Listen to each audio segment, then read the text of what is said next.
Johnny Radio's Happy Hour. If you like pina coladas.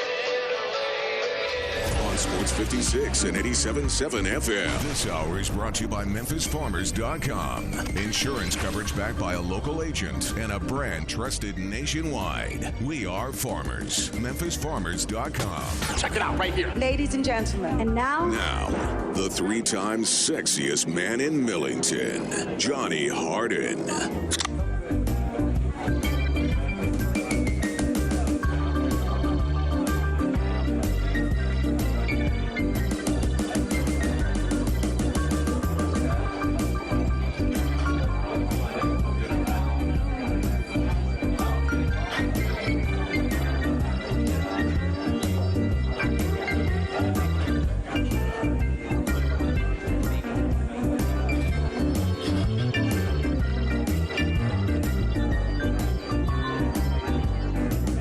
What is up? What is up? Welcome into a little Johnny Radio's Happy Hour. And does it feel good to be a Friday? It's not a Friday's Eve. It's the real deal. Holyfield. It is Friday. And guess what? It's 1 o'clock already on a Friday. You know what that means? Happy Hour on the radio is here. And happy hour for you and after work is oh so dead gum near. And welcome in, because I'm your sports mixologist. I'm going to be serving you up your sports drinks this afternoon. John Harden. Of course, you know Gabe Kuhn. He protected a lot of quarterbacks. Now he's protecting this old man from sounding like a moron. He's got the dump button over there if I say anything bad. And if I sound bad, you blame it on him, because it's his job to make me sound good. It's a tough job. You almost made me hit the dump button the other day. Do you know what I'm talking about? Probably, yeah. You were like, I just think it's freaking. Oh, yes, I do remember that. Freaking crazy. I do remember that. Yes, I do. That was funny. I had to make sure I was very, very close. But yes, but we have a lot today, and I'm really excited because today I'm fascinated by what's going on in the sports landscape, and I'm just going to be straight up. If anybody in the world was awake today and was watching ESPN or was on Twitter, they saw Melo trending. We're going to talk about Melo and athletes, and I am stealing this from a guy that Gabe cannot stand. That most people cannot stand, but I don't want to say his name because his message, it gets diluted when you, like, sometimes, unfortunately, certain messengers can't deliver a message, and you can't give, like, Marilyn Manson a soft-spoken thing to come out on stage and, like, try to, like, do Silent Night, I guess, if you know what I'm saying. This guy is a guy I used to like a few years ago. Dacus is looking at me like I'm crazy, but could you see Marilyn Manson doing Silent Night? So what I'm trying to say is certain messengers can mess up a message. Sorry, Gabe, I interrupted you. No, I'm just saying I used to like this guy a few years back, but I think everything's gone out the window, and he likes clicks. Well, he's fallen in love with clicks. Ding, ding, ding. And he's also taken personal attacks to a new level. To a level where I think that takes you away from being not even just a journalist, but not even an opinionist. If you say you're not a journalist it's like, and you're paid for your opinion, okay, but you're not paid to attack people. Yeah, the personal vendettas are something I always have had a problem with. Unless it's something that is actually understood and you have a reason. Like if you want to go after a dude who's done like something nightmarish, like we can Tyreek Hill type. Okay, something, yes, that, but you don't want to go after somebody who's given millions of dollars in philanthropy, who's helped out a lot of people, who you can say might be self-aggrandizing, but you know what? You can be self-aggrandizing when you've done all the things that he's done, and plus he's pretty damn good. But anyway, I'm not going to get into that. What I want to get into is the message. I listened to the message, and it did make sense. I had to listen to it, and I was very fortunate because I happened to hear it before I knew who said it. My phone was just doing its thing. I'm listening to Sports 56 in the morning, as I normally do. Got Gail in the background usually and all that stuff, getting ready to rock and roll out the door. And then, I hear about some stuff that's going on, go on about my day, and the next thing you know, I see something and I hear it, and I'm at the university, and then I didn't hear. I luckily didn't see who said it, but I was like, "Hey, who? What was that? Can you play that back for me?" And then they said, "Here, you hadn't seen this today?" And I was like, "No, I hadn't seen this." And then they're like, "Here, turn on TV." So I turned on the TV and I saw Melo on television today talking with Stephen A. Smith on ESPN with what's that show, First Take, and it didn't seem like anybody else was there. It was just him and Carmelo. So I caught a little bit of it.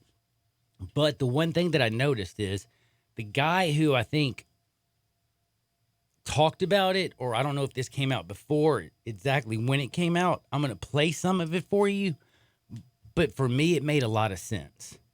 And we're going to talk about it. And what I mean is it made a lot of sense because I am of one that thinks that Melo feeling that he deserves one of 30 teams to go out there and abandon their rebuilding, abandon working on the future, and signing him to multiple millions of dollars to go around and give him a farewell tour does show that the athlete today has lost his damn mind.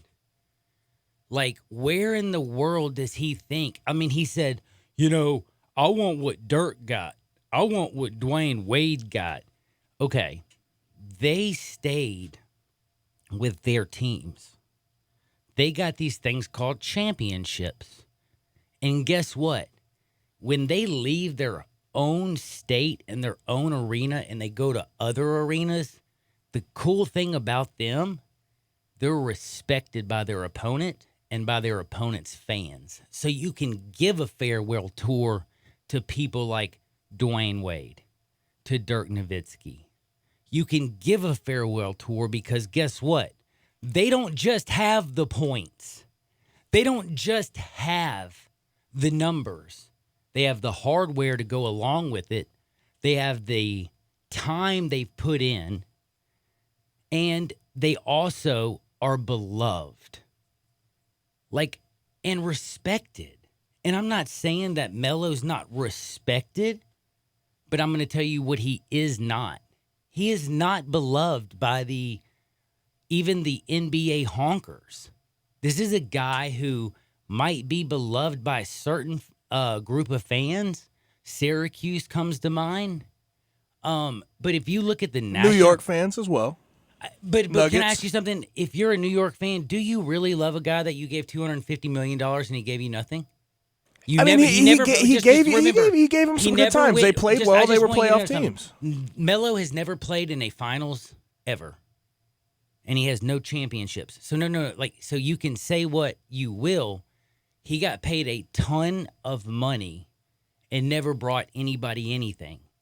And then he went on TV today and said, and when he was asked the question, I thought it was a good question from Stephen A. Smith. Hey, your best friends are like LeBron James, who has got like the biggest brand in the world.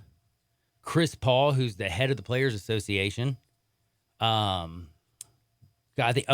Wade, who is basically like, immortalized and everybody respects. And he came out and said the reason that he wasn't like them and the reason the fans don't love him is because he wanted to deal with the politics of the NBA. And Smith did ask him, like, what do you mean? Like, look at LeBron and Chris Paul and the guys that you're friends with. Like, they couldn't tell you how to, manage yourself. And then I just said to myself, hold up, time out. This whole thing on ESPN is BS. Go grab ESPN The News, man. It's about 5 years ago, maybe 6 years ago, cover of it. It's him walking down the street holding a briefcase. He's in a nice gray suit with a basketball. King of New York. Talking about all his money he's getting, how he's going to bring all these championships. What'd you bring? He never brought anything, except for he brought himself a lot of money and security.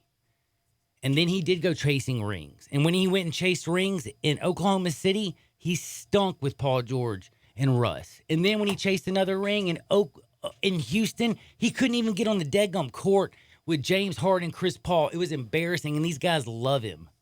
And now he's saying on national television, this is what also hurts me. He's saying that he deserves it, and I can understand where he's saying it. But educated people who have degrees and who have covered basketball coming out and saying that he deserves it, I really want you to go and I feel bad for your school because it makes you look like your school. If you graduated from an Ivy League school, that thing needs to go straight down to like community college, online university. I mean, He consistently, the past 2 years, 3 years, he has consistently made the teams he's on worse. So I don't really feel as if he should get these chances he thinks he deserves. I think he's talented enough. But the thing is, 2 years ago, he was saying he wouldn't come off the bench. And now all of a sudden the narrative is flipped, and he's like, oh, yeah, I'll come off the bench happily. No. I'll come I'll trust I'll trust you when I can see that. Go somewhere else and play, and then I will trust you to be on my team. I'll come off the bench, but I want my farewell tour, and I want to be celebrated. No. That's not how Huh? that works. How did what? Did he Hey. say that, though, curiously? Did he say he wanted a farewell tour? Yes. Or was that sort of No. He said Oh, I then no. want. That's not – no. He said no. You don't He deserve said that. I deserve a farewell tour.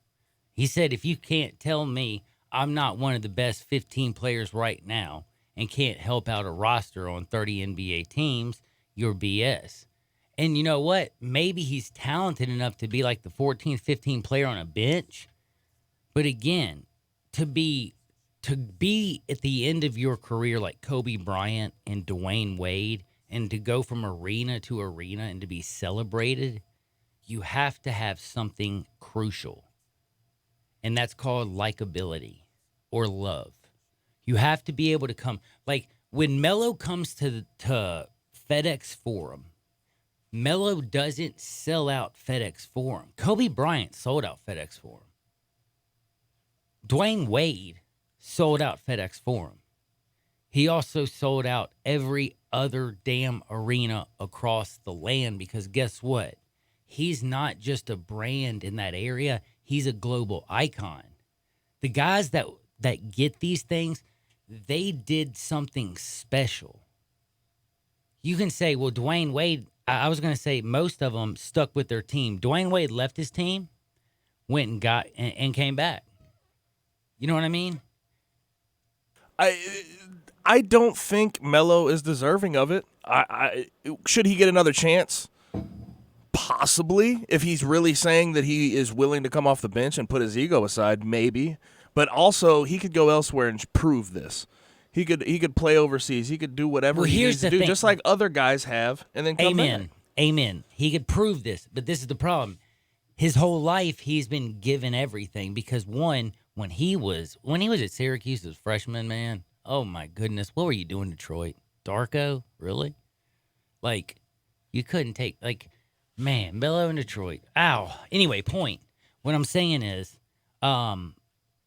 Melo at college, that year at Syracuse, this dude was a basketball savant, and he destroyed the college game. He got to the NBA, and he thought he could still play the same type of brand. He never did want to team up with his stars. He says he wanted to go play with his stars, but no, he wanted to be what? Always the focal point.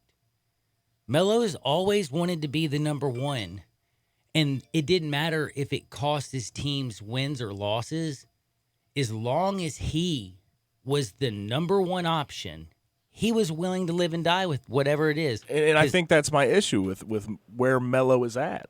And he has changed his narrative all of a sudden to I'll come off the bench happily. But again, if you come off the bench to a degree, and you want to be a ball hogging ISO player like we know you are, I don't know if I want that on my team. Like, do I want that on my team nowadays? No, the NBA has somewhat passed him by in a way. I think he's talented. He's as talented of a scorer as we've seen. I mean, he's really good at that. But as a teammate, where he has sort of changed his narratives, all these things just sort of soured me on him. And the fact that he thinks he deserves a farewell tour is just very much an entitled thought.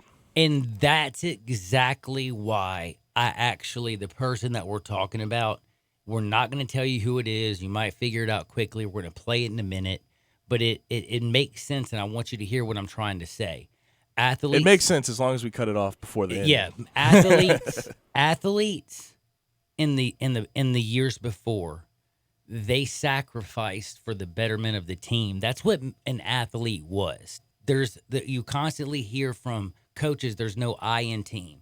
to be the best teammate, to be the best athlete, you got to have the weakest link on that team as strong as you can make him. It takes all 11 guys on a football team to make that offense move, or all 11 guys on the defense to stop that other offense. It takes all 8 dudes to back up that pitcher, and it takes those hitters to score him runs. It's 5-on-5 in basketball, and everybody has to do something.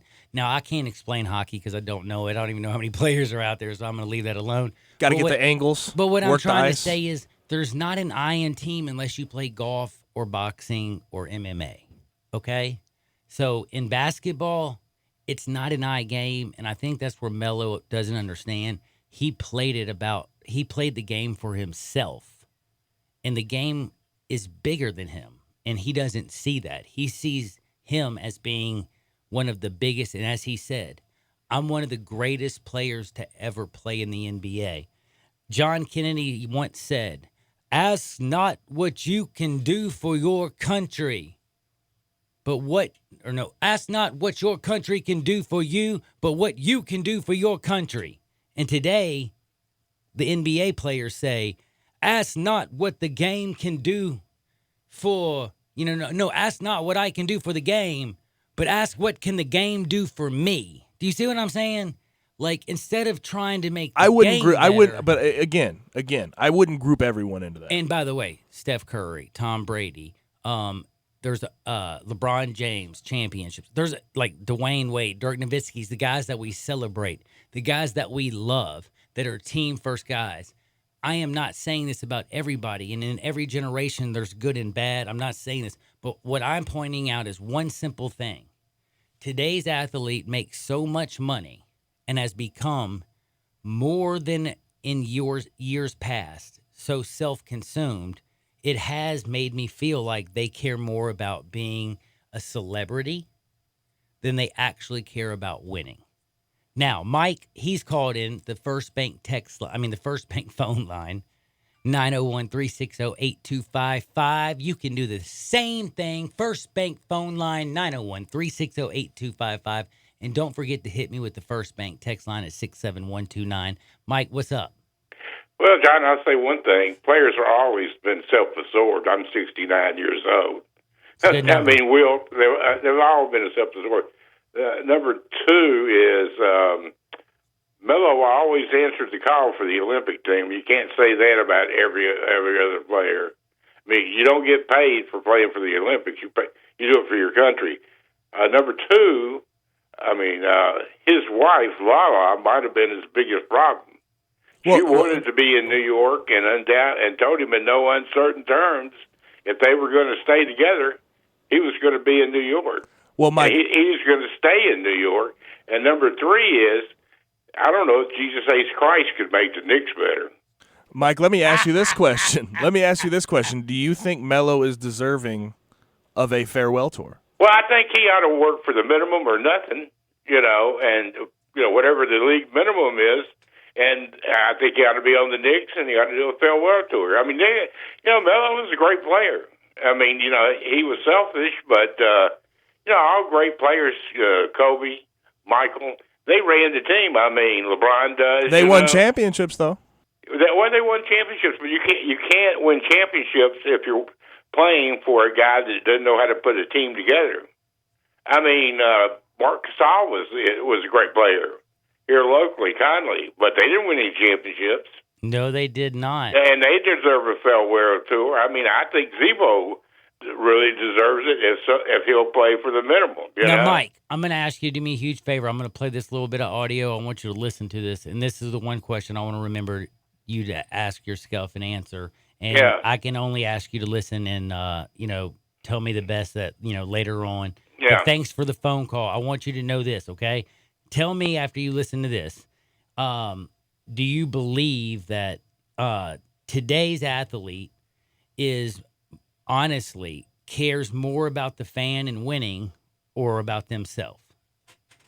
Before we go further, I want to explain what the idea of a Carmelo Anthony farewell tour tells us about the modern American professional athlete. Over the course of the last 50 years, as television's money and spotlight have transformed the games, An athlete's primary role has transitioned from role model to royalty. Let that sink in for a beat. Role model to royalty. A role model in sports is an athlete who appears to sacrifice personal gain for the benefit of team success. He's a leader. He's a champion. His public persona is humble. He's respectful of authority. He tries to behave in a way that puts his team and teammates in the best light. Obviously, not all stars of yesteryears checked all those boxes, thank God. And obviously, some of today's stars check many of those boxes. Steph Curry and Tom Brady come to mind easily. But what is true today is that the modern athlete in general and a growing number of sports fans prioritize royalty and celebrity over being a role model. And that is what I am trying to say. It's not enough for him to make, literally, without endorsements, straight up $260 million in his career from just the National Basketball Association. This has nothing to do with shoe deals. And this is also something that Gabe, I told you, I still have the cover where he's on the cover and he talks about how he's the king of New York and how he's not changing the game. And he's in there, he doesn't ever talk about winning. He talks about how he's changing the financial structure of him and his life and all this stuff. And it's all in the way he's walking. And that's why they're walking down Wall Street in like that photo, because for him it was all about money and how can I make the most for me. And this is what I'm saying is, in today's sport, they give you enough deadgum money. You got enough deadgum money. If you're that great, can you care about winning? Because the money's going to be there, Holmes. Gabe? But there's certain things, like, in the NFL, I'll go there, with Le'Veon Bell holding out for a year. I think there's certain times where you should go and get the money you can get. I don't see why that's a wrong thing. I don't think that should be viewed as selfish,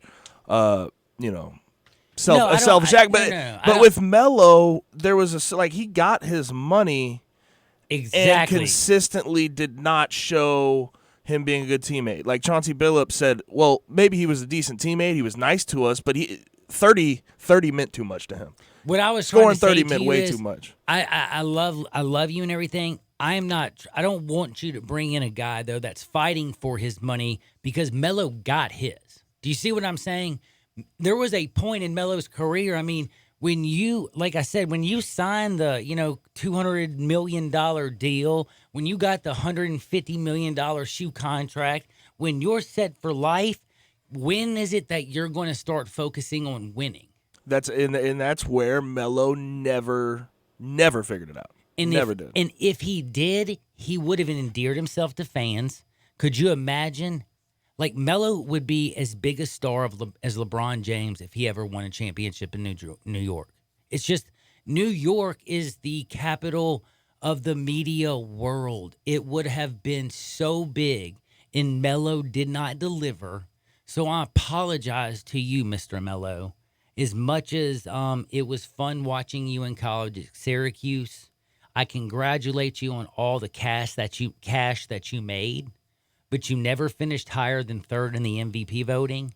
You never once played in a finals game. And you never once were a beloved athlete across the entire NBA landscape. So that so-called farewell tour that you feel that you're self-entitled to, I call strict BS. And again, I agree with that person. It shows today's athlete does care more about what can the dang game do for me, not what can I do for the game. Now, I'm going to have to take a break. I'll be back in 2 shakes of a lamb's tail, but I bet I got you a little hot, or I may have made you a little soft, may got you excited. Who knows how you feel, but I bet you feel something, dadgummit. Hit me right up right now. 67129, that is the text line, the First Bank text line. And then also, don't forget, if you're so irate you think you might do something crazy, you might need to go to memphisfarmers.com because you might need some insurance. Auto, home, life, business, car, anything. By the way, dude, my man Chad Gatlin over at MemphisFarmers.com, he gave me a $200,000 policy, $19 a month, Holmes. I'm 42 years old, dude. You know how good that is? And I'm not the cleanest living dude on the whole planet. So let's just say that's a really good deal if you know what I'm saying. So anybody, don't forget MemphisFarmers.com, and we'll be back in 2 shakes of a lamb's tail, because guess what? Me and Gabe are going to switch gears. We did actually have some straight no chaser, and I talked way too damn long, but we're going to talk Big 12 football. We got also David Cobb, Hardenwood, and some picks. So don't touch that dial. 2 shakes. Remember the Lamb's Tail. Sports 56, 96.1, and 87.7 FM. Greg Gaston and Eli Savoy get you through the midday with Sports 56 Middays. Delivered by FedEx. Weekdays from 10 till 1 on Sports 56, 96.1, and 87.7. At Jason's Deli, you can stuff yourself full of great deli food that's healthy, fresh, and best of all, it's not expensive. Jason's Deli is all about choice. Whether you're looking for a gluten-free menu, vegetarian sandwiches, healthy kids' meals, or if you'd like to invent your sandwich via the build-your-own selections, Jason's Deli has you covered. And they only use fresh, wholesome ingredients. Choose from the club and specialty sandwiches, paninis, wraps, soups, salads, pastas, and much more. I love the cleanliness in the restaurant, the hospitality, and of course the cost. They have a huge salad bar and great soups, including Southwest chicken chili, fire roasted tortilla, organic vegetable, tomato basil, and many, many more. And if you're planning an event, their catering department is fantastic and can handle any size party. Go check out Jason's Deli's 4 locations. On Ridgeway in the Park Place Center, that's my favorite, on Germantown Parkway in Cordova, at Poplar and Highland, and on Goodman Road in Olive Branch. Today, business happens here, and virtually anywhere. Because today, innovative companies are reinventing the way business happens, and they need people who can keep up.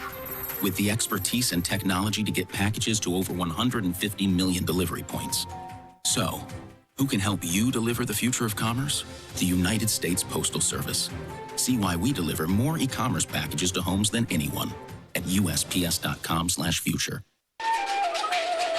You won't use Zelle to repay me for the Renaissance Fair tickets because it's not historically accurate? Wench, please. Split better. Request money with Zelle. Look for Zelle in your banking app. Must have a bank account in the U.S. to use Zelle. Zelle is an early warning services trademark.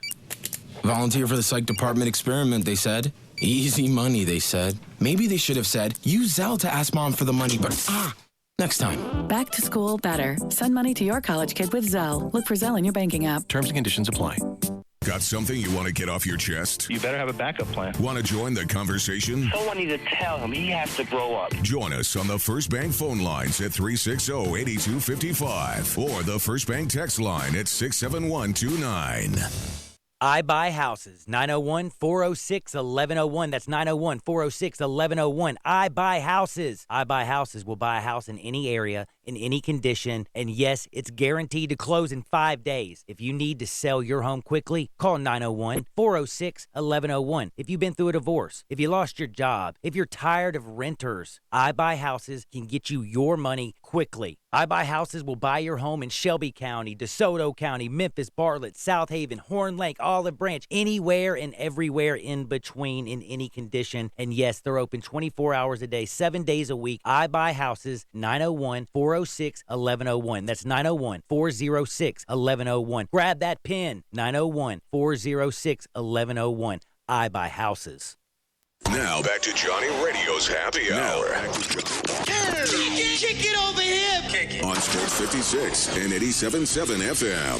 This hour is brought to you by MemphisFarmers.com. Insurance coverage backed by a local agent and a brand trusted nationwide. We are farmers. MemphisFarmers.com.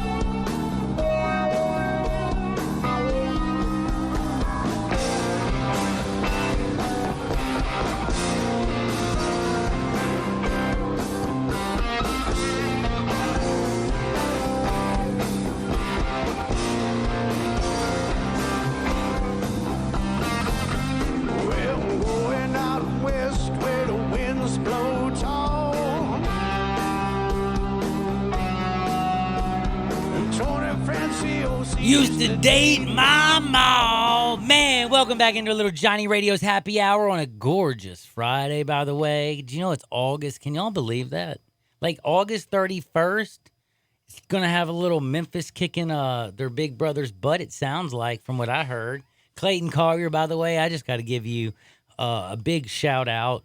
Clayton, I love you, brother. You see, and he told us that he really didn't even try to get that out of Clayton's just such a baller, dude. It just he makes everybody so comfortable because he's such a nice person, and he literally never tries to hurt anyone or make them feel, and he wasn't doing anything. He has no mean intentions in any way. He was just being Clayton.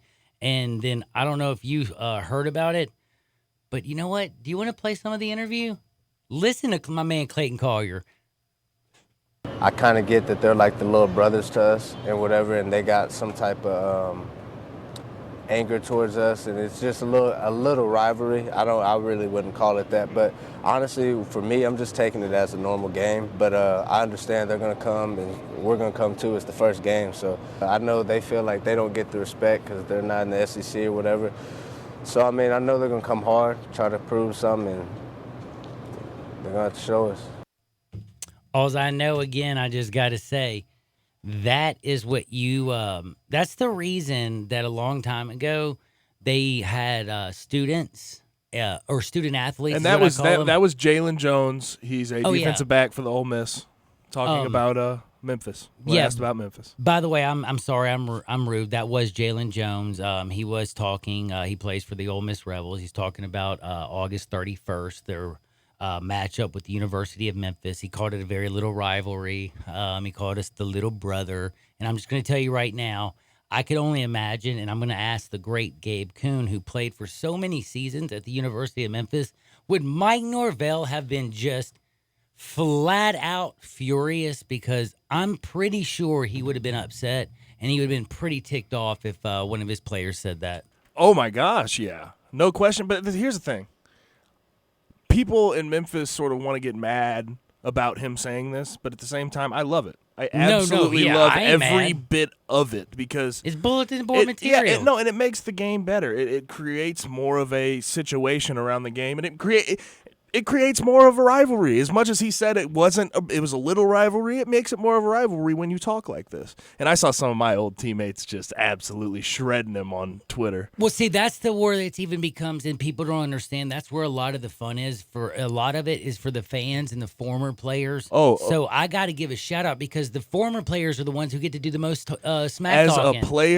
As a player or a former player, you love to hear it. You love to hear it. He can say whatever he wants to say, but the only thing that's going to matter is what the outcome of the game is on August 31st. But, yeah, shout out to Clayton, who's over at Local 24. He also joined Greg and Eli on Middays today. So if you have the podcast and all that good stuff like a really good person, then you can all listen to that stuff later because it's also great work and a great interview. But, yeah, shout out to Clayton Collier. And, by the way, shout out to my man Jalen Jones over at Ole Miss. I'm sure Ole Miss fans like the fact that he's got a lot of swag. I ain't mad at him. I'll tell you that. I'm an alum of the U of M, and I ain't mad at him. But JoJo, I can see that defensive line getting a little bit extra pumped up, if you know what I'm saying. Oh, I think every person that's a Memphis fan is probably going to get a little extra pumped up. I don't think you should get bent out of shape about it. I think you should use it as what it is. It's bulletin board material. It's gonna, you know what it is? It's gonna be so much fun on Tiger Lane and when you're doing all your stuff like that. And by the way, like when you're going from, like even in like when you have Memphis fans down in the Grove, when you got Ole Miss fans that are from Memphis down in Tiger Lane, it's going to be a yearly conversation even after the outcome of the game because you still talk about the past. And any little shot, it's fun. I still hear people all the time, man. Like, I was with a couple friends that are Ole Miss fans, and we were talking about Memphis, and then all of a sudden they were like, yeah, I will say one thing Ole Miss has got on us. Y'all can definitely take bigger bong rips. I mean, that was one of the funniest things I've ever heard in my life, and that's kind of like cool and makes it fun. And by the way, if you don't know the bong rip reference, that breaks my heart, man. You don't know the offensive lineman, Laramie Tunsil? That was a gas mask, bro. That's the funniest thing. You say bong rip. That was a gas mask, bro. That was more than a bong rip. By the way, though, today is a beautiful day because we get to talk football, me and Gabe. And you know what we're going to talk about, Gabe? little Big 12? Little Big something like that? Big 12 football. A little bit of no defense. A little bit of Ooh, that's very, very the no kind. defense conference. Hey, by the way, they also can't count in the Big 12. Did you know that? Yeah, they have 10. No, but neither can the Big 10. So, well, dude, that's hilarious about the Big 10 and the Big 12. Y'all can't fight over changing each other's names. No, that's right, history. Blah blah blah blah blah. No, there's so many funny things. But I will say somebody, real quick before we get to this, somebody chimes in on the text line and says Memphis had a guy yesterday say he was going to stick his cleats on the Reb's face. Well, so honestly, again, it goes both ways. I love it. I love everything. Are you sure it wasn't Albert Hainsworth? I mean, I feel bad. Never mind. You don't. But again, yes, you don't need to say violent stuff. No, but at we the don't same want time, anything. it still makes it fun and makes the rivalry more of a rivalry. I think that this is unequivocal. It doesn't ever need to go. I always love. Am I still on, or did my headphones just go out? Headphones went out. Okay. At least I saw you talk, so I guess that means that my headphones. Oh, your headphones are working then, huh? No, I saw your mouth moving, and now I got them back, baby. So I heard the end of that one. So you can speak all you want, speak freely, baby. But no, I do notice there's a lot of people on the wonderful 67129, also on Johnny_radio at Twitter, or at it's at G_Coon 71.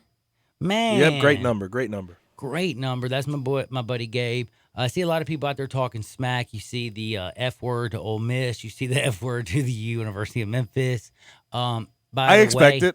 When I see stuff like that, I just have to say, go Tigers, go. And then, hotty toddy, gosh almighty. All right, so where do we start with Big 12? Let's move on from this. Oh, yeah, I'll be on this all day, won't I? Because, boy, it keeps coming in. Let's start with Big 12, and let's get ready. And this is the first thing I wanted to talk to you, because we are talking Big 12 football. We're going to do all these rankings. We're going to talk to you about the Big 12. But the first and foremost thing I have to ask right out of the gates, does the man with the mullet, is he ever, and I mean ever, going to live up to the contract, the hype, the BS, everything? Like, if Mike Gundy doesn't do it just because of his mullet, is that why he's been at Oklahoma State for so long?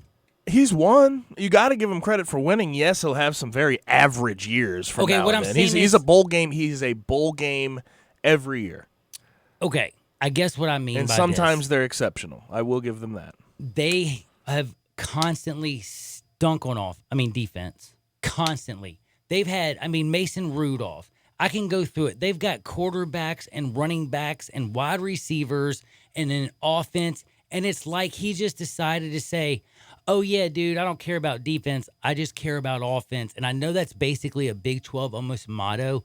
But as bad as Texas has been for this long, the fact that Oklahoma did go through a coaching change. Lincoln Riley is a youngster, and yes, he just has kicked everybody's butt and taken over the whole entire conference. I know, but it's almost like Gundy. I felt like immediately once Bob left, it was going to be yours for the taking. You were the guy, and now it's like Tom Herman's over at Texas. Gary Patterson is great at TCU, but it's still TCU. Iowa State. Don't sleep. Do not sleep. Matt Campbell's not Do bad. not sleep on Iowa State. Matt Rule over at Baylor's not a bad coach. When he came over there, a little sleeper this year, man. They went from 1-11 to 7-6. Another guy that was stolen from the American. But what I'm trying to say is, this is a conference, in my opinion, and I guess I'm talking a little bit long, but Mike Gundy and his damn mullet, to me, and I'm asking you, it's worn thin on me, I guess. I don't think he's in any danger of losing a job. I'll tell you that much. But yeah, he even in his good years, he's on the cusp of being great. You know what I mean? And then there's just so many average years, like 7-5, 8-4, that I can see where you soured on him because he talks a lot. He is a big talker. And he doesn't necessarily. I got Oklahoma State 6-6. If they go 6-6, you don't think he's in trouble? Well, yeah. Yeah, he's in trouble if they go 6-6, but they haven't gone 6-6. That's true. Last year they were what, 7-5, 8-5, something like that. God, they'd have to actually. I'll check it out. I'll check it out. But I looked at this year. I don't believe in their quarterback this year. Can't even barely say his name. What is it? Man, Woodity, what is it? Keandre Woodity or something. I mean, anyway, point is, what I'm trying to say is this Oklahoma State team has been awful on Okay, defense. so they were 6-6, but he won a bowl game. Okay, so yeah, they were 6-6 and they finished 7-6 last year. And this is what I'm trying to say is if they are same, I see them being the exact same and possibly even worse. Well, last year you got to realize they had Taylor Cornelius. He was actually a good, QB. So it's like now you have to replace that, and we know that first years, especially in an offense like that, aren't necessarily the prettiest because he slings the ball around. Whoever it is bound to make some mistakes. I don't think their running game's where it was when they had Justice Hill. So if they go 6-6, I'm going to be honest, John. If they go 6-6, he's going to be on the cusp of being out of there. He's going to be on the hot seat. I have to say, I'm dead serious. I think that this is going to be the year we watch the mullet fall apart. I mean, it's Gus Malzahn-esque, if we're being real. It very much so is, and if you can't tell, I have Oklahoma State not having a very good year. But while we're talking, let's talk coaches. Okay, can we say one thing real quick? Go ahead. Who's the worst team in the Big 12 off top? Who's your bottom of the pack team? Who's going to be like by far and away the worst? I mean, this is obvious for me. It's Kansas State and Kansas. Oh, Kansas State. I think Kansas Who's and worse? Kansas State. Man, can I tell you something? Coin flip. Really? So that means Kansas would be I see improved both this of year. them. If you're saying that they're going to be on Kansas State's level, they have to be improved. I can see each one of these teams winning 1 to maybe 2 games in the Big 12. Yeah. But the sad thing is, Kansas do you know I winning a have game in the Texas Tech down there as well? Well, yeah. So I thought that's why I guess it was a hard New coach. question for me because with Cliff being new coach, new everything, and we know the perennial how bad Kansas has been. Kansas State's never good without if Snyder's not there, they stink. But again, if they win 7 games a year, it doesn't matter. Do you believe in Skylar Thompson? No. That's I don't know how I'm supposed to. I mean, he's going to have to prove it. Do you think Chris Kleiman's actually the guy that's going to take Kansas State and make them prominent? I'll reserve judgment. He did a really good job at North Dakota State. Okay. Really good job. I know it's 1AA, but that's sort of the style they run. They run that pro style, so I could see him being successful and they don't play a lot of defense. But let's be real. That's what they recruited the is that pro style team with Snyder. I mean, that's what they recruited, so I think that'll fit his scheme well, but he's going to have to coach it well. You're going to laugh at me when I say this. I actually think Les Miles at Kansas is a better fit than Matt Wells at Texas Tech. Why? Because he eats grass, damn it. No, but why? That's what I want to know. Because I think that was, when they hired him, I thought it was the worst fit you could possibly think of. I think it still is a horrible fit. I think it's an But it's absolute better than nightmare. Matt But here's Wells. what I'm trying to say. The reason is because he still has a national championship. He still has clout. He's coached in the Big 12 before. And what I'm saying is, if we're going to compare Texas Tech and Kansas, and you're going to compare Les Miles, and you're going to compare, are we comparing, by the way, who are we comparing? Texas Tech, Matt. Texas Tech. So Matt Wells or Les Miles? Matt Wells, Les Miles. It's not like Texas Tech and Kansas. If those are your two teams that are recruiting you, it ain't like you're going to the greatest school in the whole wide world, if you know what I'm saying. You want to hear my issue with Les Miles, though, is what you had before at Kansas was David Beatty. And this dude was a spread, awful coach as far as, he was horrible there. Don't get it twisted. But they've been recruiting these spread-type guys since he was there. And now you bring in Les Miles, who, let's be real, the reason he got kicked out at LSU is because he couldn't evolve offensively. Yeah, that's true. And that's where I sort of fall into it. But at the same time, I don't think Texas Tech is really up there. I just don't like any of the fits. The new coaches have. Do you been like sort Matt of Rule weird. at Baylor? Yes, he's done well. I like that. Do you like Matt Campbell at Iowa State? I love him. Okay. All right. So, Matt Rule and Matt Campbell, we actually both agree with. Oh, my gosh, time flies. We got to do this really quick. Do you trust Chris Kleiman in Kansas State? Yes. What about going out on a limb? Now, yes. this is the one that's, like, I guess is so hard for me. Matt Wells and Texas Tech. No. Not at all. Me neither. If Cliff couldn't get it done, I don't know.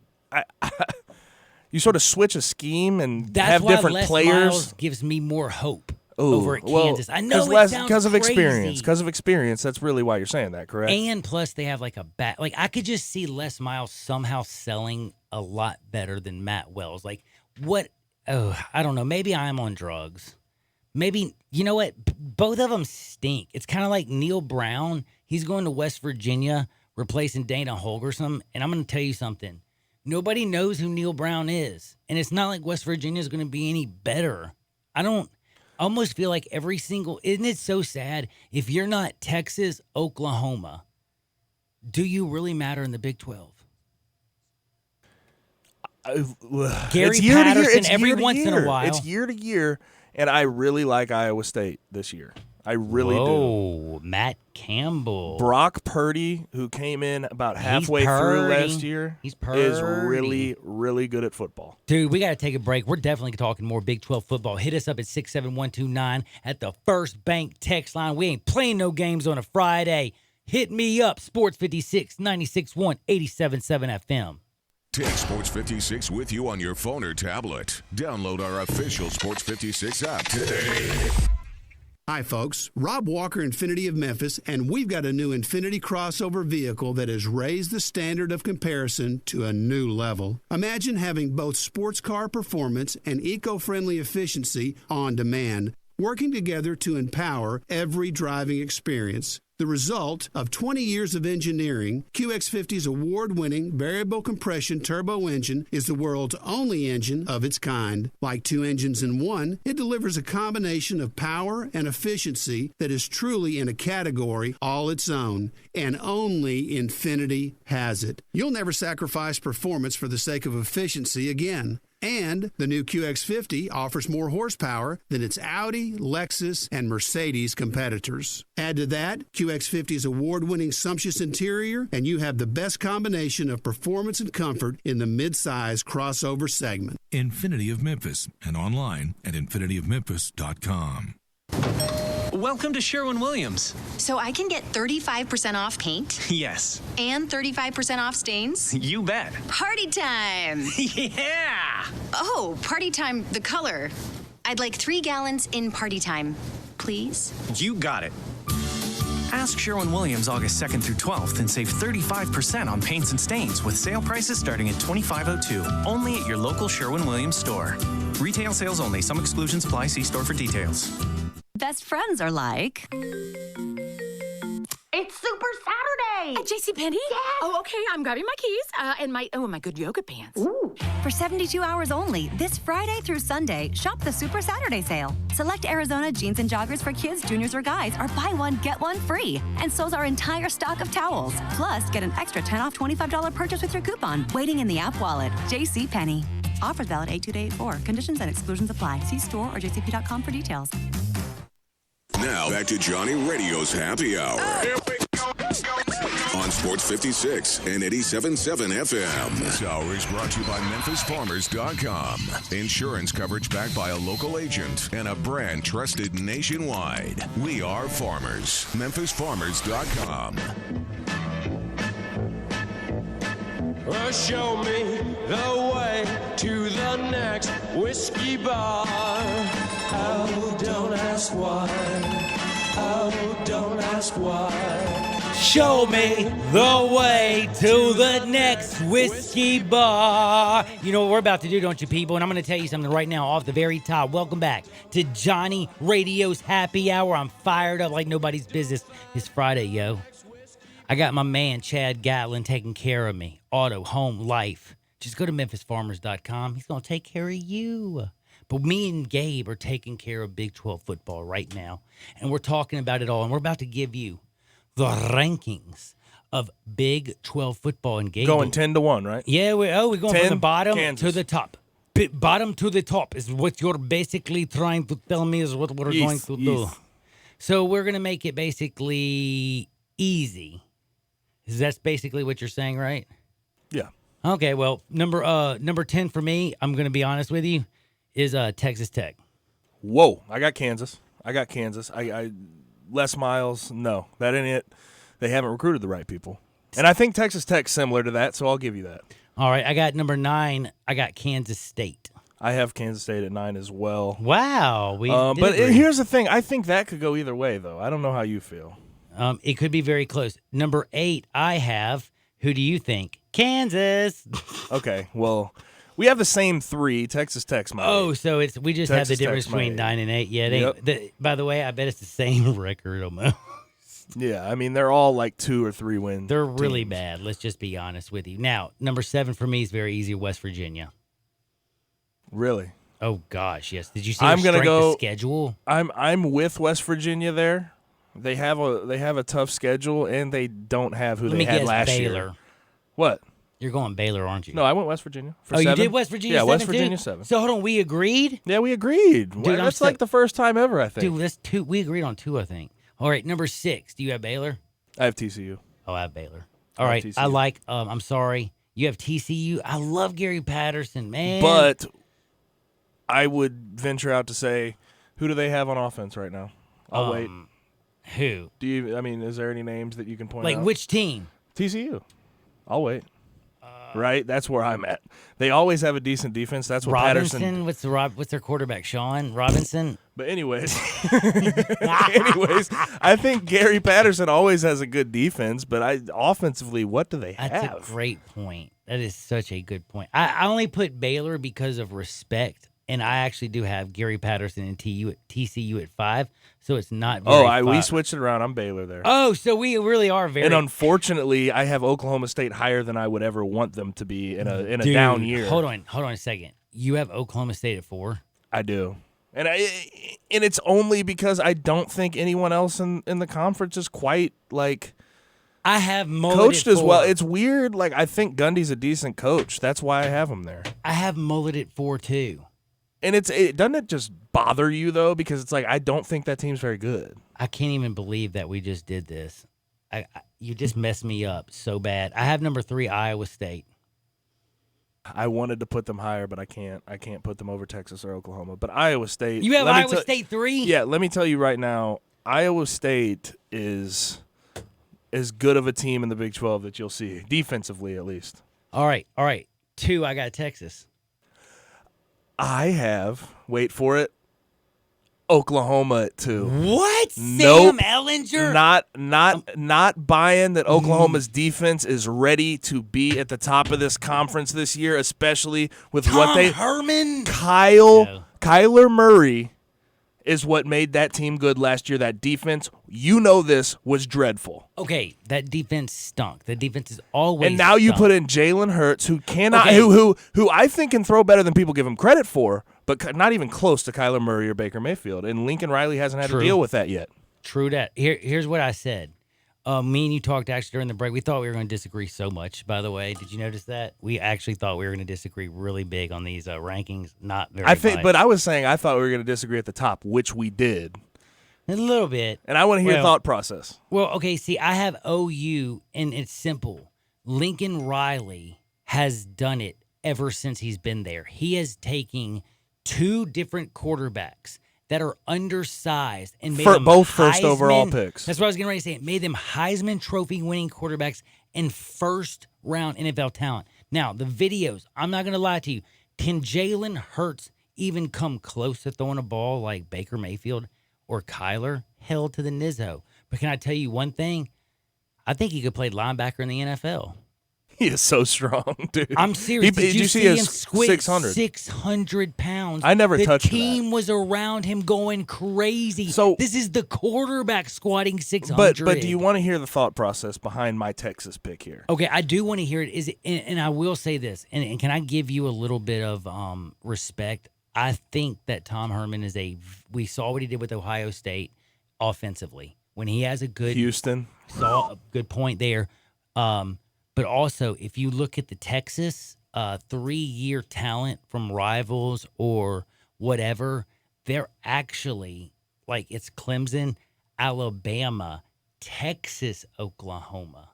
So a lot of people think that Oklahoma has been out, getting players, like Oklahoma's done a better job recruiting. That's false. That's false. It's still Texas has got more of the stars, and they've out-recruited, so that's something a lot of people have still got to remember. They got the big boys out there.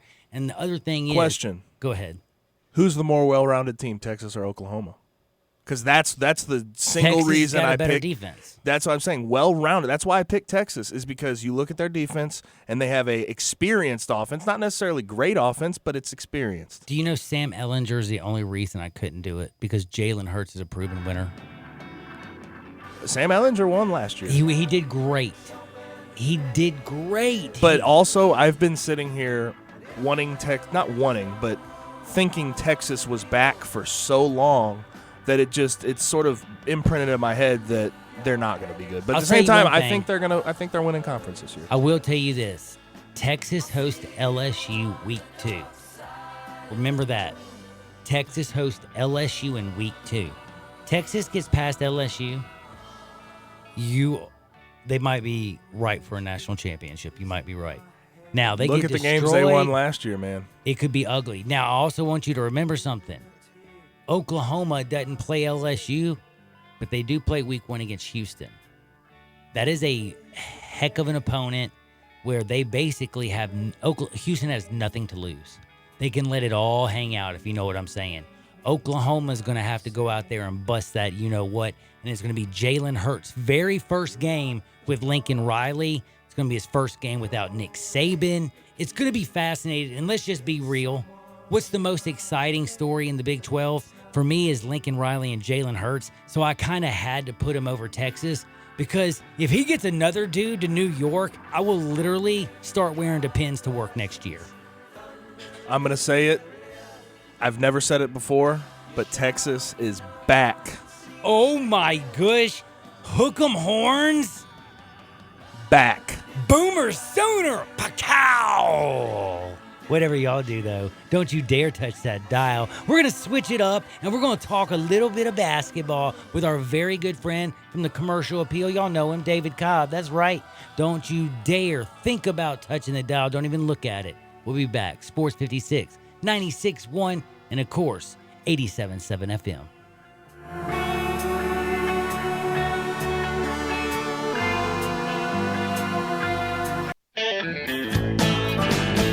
Hi, this is Troy Five Ash, owner of Five Ash Roofing. If you're in need of a roof, there's no better place to start than Five Ash Roofing. No matter what your situation is, we have you covered. We can walk you through the insurance process without committing fraud like many of my competitors. You'd be surprised how many times salesmen and contractors will manufacture storm damage just so they can get a sale. We do residential, multifamily, and commercial work. We're certified in every form of roofing we offer. Our labor warranties are for the life of the shingle, and we don't charge extra for that. And to my knowledge, there's no other roofing company in Memphis offering that level of security. And if that's not enough, we offer a best price guarantee. We are the official roofer of the University of Memphis Athletic Department and a proud member of the Tigers home team. Five Ash Roofing, fair, honest, and ethical. 367-0050 or memphisroofer.com. Five Ash Roofing, it's what we do. We're here for you. There's a new commissary in town in Collierville. Germantown Commissary is doubling. Yeah, they're still going to have the old Germantown Commissary by the tracks, but now there's a huge new Germantown Commissary in Collierville at Poplar and Houston Levee Road. It's huge, too. There's a drive-through. There's plenty of parking. No telephone pole to get in your way. A cool patio. It's right by the track, so the tradition continues. And this is a tradition that's been around forever. That commissary is famous for hickory-smoked, slow-cooked Memphis-style barbecue. They've got a private party room at the new one in Collierville. Self-catering still continues. Party packs for $5.95. Basically, the great ribs, the great pulled shoulder, the great deviled eggs. Everything is there in Collierville and Germantown now. So there is now a Germantown and Collierville style of barbecue. It's called Germantown Commissary. Hi, it's Jamie, Progressive's Employee of the Month, 2 months in a row. Leave a message at the... Hi, Jamie. It's me, Jamie. I just had a new idea for our song about the Name Your Price tool. So when it's like, tell us what you want to pay, hey, hey, hey, and the trombone goes, blah, blah, blah, and you say, we'll help you find coverage options to fit your budget. Then we just all do finger snaps while a choir goes, savings coming at ya, savings coming at ya. Yes? No? Maybe? Anyway, see you at practice tonight. I got new lyrics for the rap break. Progressive Casualty Insurance Company and Affiliates. Price and coverage match limited by state law. Got something you want to get off your chest? You better have a backup plan. Want to join the conversation? Someone needs to tell him he has to grow up. Join us on the First Bank phone lines at 360-8255 or the First Bank text line at 67129. We are Sports 56 WHBQ Memphis, WIVG-FM Tunica Memphis, and WPG-FLP Memphis. Flynn Broadcasting Stations. It's Johnny Radio's Happy Hour. If you like pina coladas. On Sports 56 and 87.7 FM. Check it out right here. Ladies and gentlemen. And now? Now, the only man who can make fire with 2 ice cubes, Johnny Harden. What is up? What is up? Welcome into a little Johnny Radio's Happy Hour. You know who I am, your sports mixologist, John Harden. Another man just chilling with me. Gabe. Also got Carl over there. We hanging out in the Family Leisure Studios where family and fun come together. Remember, Family Leisure is at 2120 Witten Road, just north of I-40. Telling y'all people, check it out. It's like what I call Toys R Us for adults, baby. Now, I got to take a phone call. You know why? Because the First Bank phone line is open. JR's called in. He's a Big 12 fan, and then we're going to talk with David Cobb. But before I get to Grizzlies, let's finish up with a little Big 12. JR, how's life treating you, my brother? Good evening to the dynamic duo of the Sports Box, Johnny Radio, and the great Gabino with Carl in the back. And remember, folks, the champion of this year, 2019 Big 12 champions will be Hook 'em Horns, baby, all day long. Hook 'em Horns. The Longhorns will take care of business. Dave, you pick my brain every time. And remember, folks, the best place to be is here with Johnny Radio. Going into the weekend just right, and I'm listening by the app. I'm down here in Jacksonville, Florida, and I'm always listening to Johnny Radio. And remember, the number one station in the nation for sports talk is 56 WHB. Woo! I love that man. I literally have to say one thing, too. If he's going to do that, and Gabe is as intelligent as he is, both of y'all being on Texas makes me feel like I'm on the wrong side. Well, it's just, again, I'll give you, look. Jalen's a winner. And Lincoln Riley is probably, in my opinion, a top 5 coach in college football. Good, man. So, and yes, he's had some talent, man. He's had some talent. He's had some talent now. Baker, so I want to Kyler. see what happens with Jalen Hurts, how he brings him along. He's going to have to make that offense a lot different than it was. Well, I'm not playing with y'all, and I'm dead serious. The only thing that scares me about Texas, and y'all can laugh all you want, Week 2, LSU. LSU can destroy a season. And in Week 2, he could mess up everything. I don't know. But then that Oklahoma-Texas game, but I'm again. The Red River rivalry shootout. Are we allowed to say that still? Yeah, and I like Texas's chances in that game. Chance. That's going to be an interesting one. But if LSU wrecks them, I feel it could affect them. And I'm just saying that. If they wreck them, it could affect them. And by the way, let's just be real. Who do you think is better as of this moment? Is it Texas or LSU? I'm just curious what you think. Or LSU? Is it Texas or LSU? Thing. I would say Texas because of their offense, but at the same time, LSU's defense makes up for a lot of things. LSU's defense might honestly be the best in the country. Yeah, well, wait till you see wait till we see it. Not Oklahoma, but Bama's this year. We'll see. All righty. I will. I do want to remind you though. This is we are about to get. Is Cobb on yet? Oh, I'm sorry. Oh yeah, Cobb. Cobb's on. Cobb, don't beat me up. We were talking football, and you know how I get. Now it's time to talk about them Grizzlies with the greatest man in the nation. He is David Cobb. You hear him at the Commercial Appeal. Well, actually, you read him at the Commercial Appeal. You read him at thecommercialappeal.com. You can check him out. He's the DWC capitalized. It's at David W. Cobb on Twitter. David, what's up, my brother? Oh, man, not much. I'm a little worried about you, though. Uh-oh, why? The last I heard from you, it sounded like you were about to get in some trouble with the law. Oh, whoa, when I showed you, did you see my tickets that I posted? Yeah. Dude, isn't that BS, though? You seemed really distraught. You responded to one of my tweets that was totally unrelated, and you just seemed really, really distraught. Oh, I probably was. I'm okay today. I was very distraught. Can I tell you something, though? Like, you're working your you-know-what off, you're living life, you're doing everything, you're paying bills, and you go from 55, you take your foot off the brake to slow down to 35 to pull into where you live.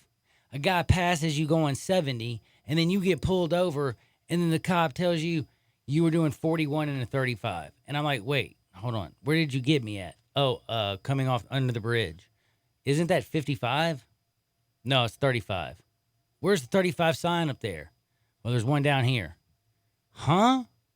Like, no, that just made me so frustrated. And then plus, of course, it was in front of every single person in the building, and 50 people had to come and ask me, what happened? And from what I saw last night over there, it looks like they're pulling a bunch of people over right there. Over and over again. It's going to be like, I bet they. But Cobb, you saw the emotion tweets that he put out the other night? I did.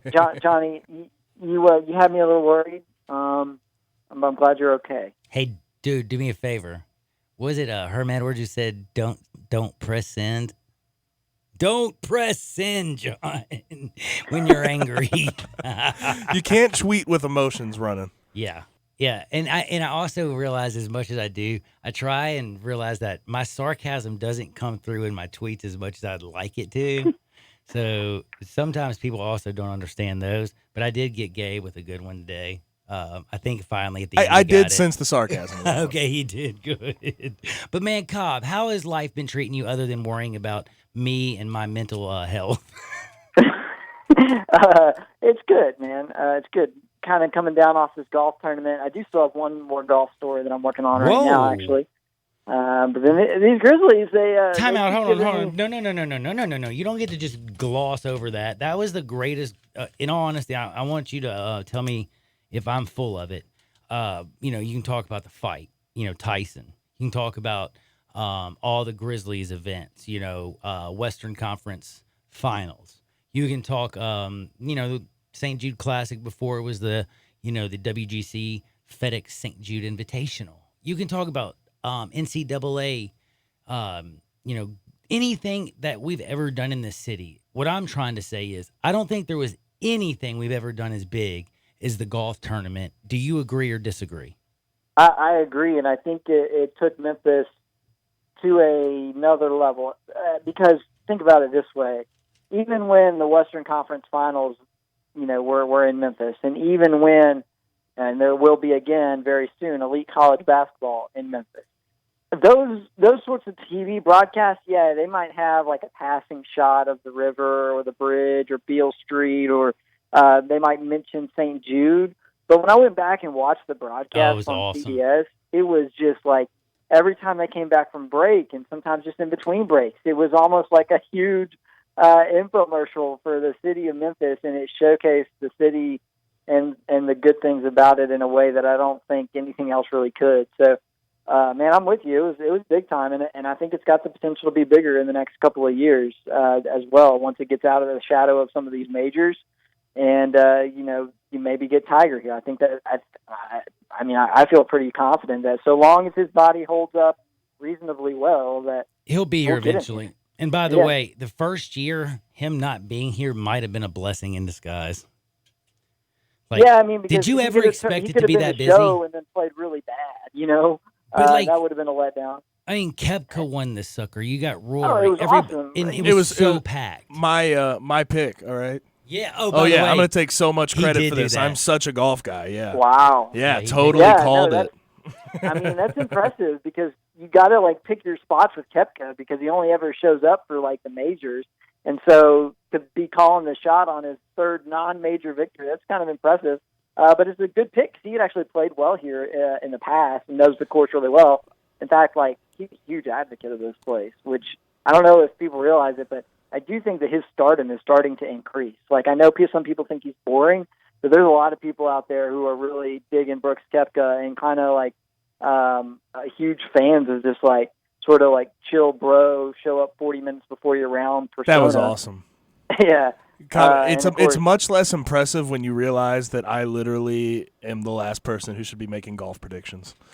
Like I was like, all right, he's the number one player in the world. I'm gonna pick him. Well, I mean, it's pretty good rationale. But man, it was awesome. I got to walk inside the ropes with him and Rory on Sunday for most of their round, and it was up there with cool things I've gotten to do. Now I gotta ask you: is that because I'm trying to like get some information? What's the next what article are you working on? What were we looking? I mean, it's more of a local thing about how about a decade ago, 10 to 15 years ago, there were 6 local guys who were either partially or fully exempt on tour, and David Gossett, Doug Barron, Sean McKeel, Lauren Roberts, Vance Veazey. And I think I'm leaving one out. Casey Wittenberg, he's the 6th. And now we've got nobody on the tour, even partially exempt now. And kind of one, what happened, but two, just reflecting on how cool that was, and maybe how overlooked that was. Maybe we took that for granted a little bit to have that many local guys. None of them were superstars. I mean, Lauren Roberts was a pretty darn good player, and Sean McKeel won a major. But for the most part, no superstars in that group, but a unique group, and to have that many local guys on the tour, pretty cool. No, that is pretty cool. And by the way, I never would have thought about it like that. That's why you're a reporter. Good job, David Cobb. But he also does the Grizzlies. So I'm going to switch off the golf tournament. As great as it was flat out amazing. But you do cover a Grizzlies beat, and this is kind of sad.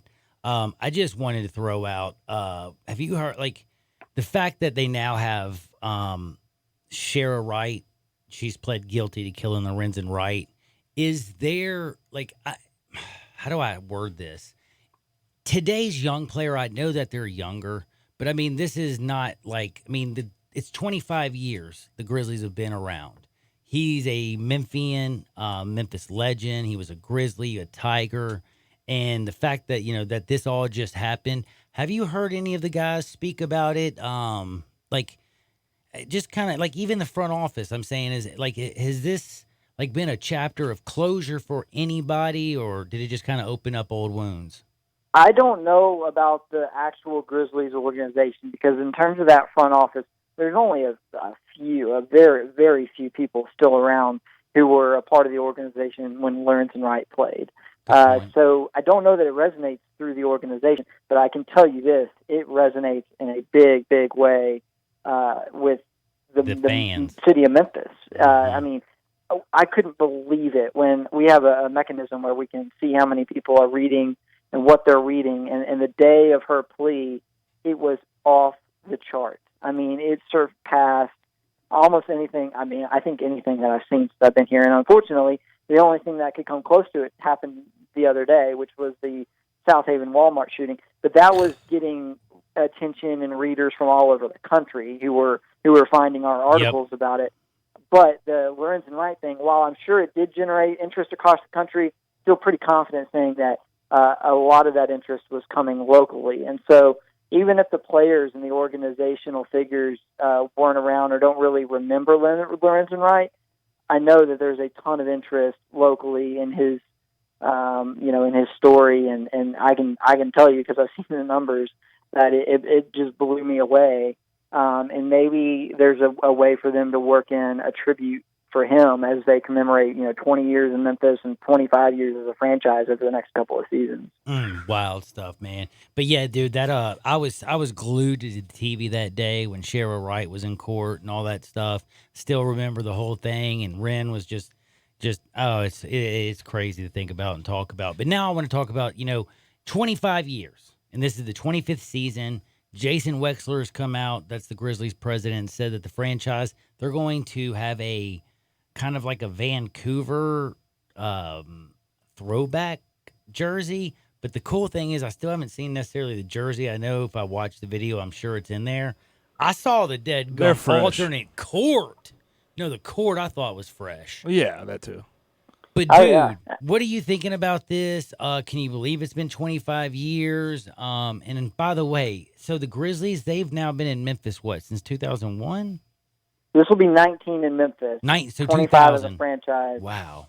I believe. And then the following season will be 26 as a franchise and 20 in Memphis. So you have these commemorations in back-to-back years. 2000. 20th anniversary here in Memphis. Because they were only 25th. in Vancouver for 6 years. Wow. Which is crazy. Think about that. They were only how do you launch an NBA franchise in a city and then only keep it there for 6 years? I don't know, but I mean, it obviously worked out to Memphis' benefit. But that's one thing that stuck out to me yesterday. The Vancouver people were salty about these throwbacks. I mean, if you go and look at the first several mentions that the Memphis Grizzlies account got in response to the release of this throwback stuff, it was just a bunch of people from Vancouver who were upset about it, and that surprised me. I was like, "Wow." Well, they didn't have many good years in Vancouver. They didn't, but normally time heals all wounds, but in this case, it apparently hasn't. Do they remember Big Country? Yeah, Bryant Reeves. Yeah, I'm sure they do. They must have some fond memories of him. That kind of really surprised me. I was like, "Dang!" Are people here in Memphis still that salty towards the Titans 20 years later for going to that? Not really. But can I ask this of you, and I have to interrupt you because this is very important. I think I hate to be disrespectful. Our court's pretty cool. But when you're not going to use it for every game. But what I'm saying, no. You're not. You're missing me. Our court, our regular court, it's pretty cool. The alternate one, that's the one I think is so dope. It's got the black outline, the big, mean grizzly holding the ball in the middle. I saw a bunch of people, but I love the court. But I think the jerseys, I think those teal ones, the throwback, I think those are as good as it gets. That's why I struggle because I'm colorblind. I don't think I can see that color. Oh, okay. I can't. Well, yeah. I'm like, what's going on here? But this throwback, I want this court forever. I love it. And it's got, oh man, I don't know. Maybe I'm crazy. Do you like the regular court or the throwback court better? I don't know.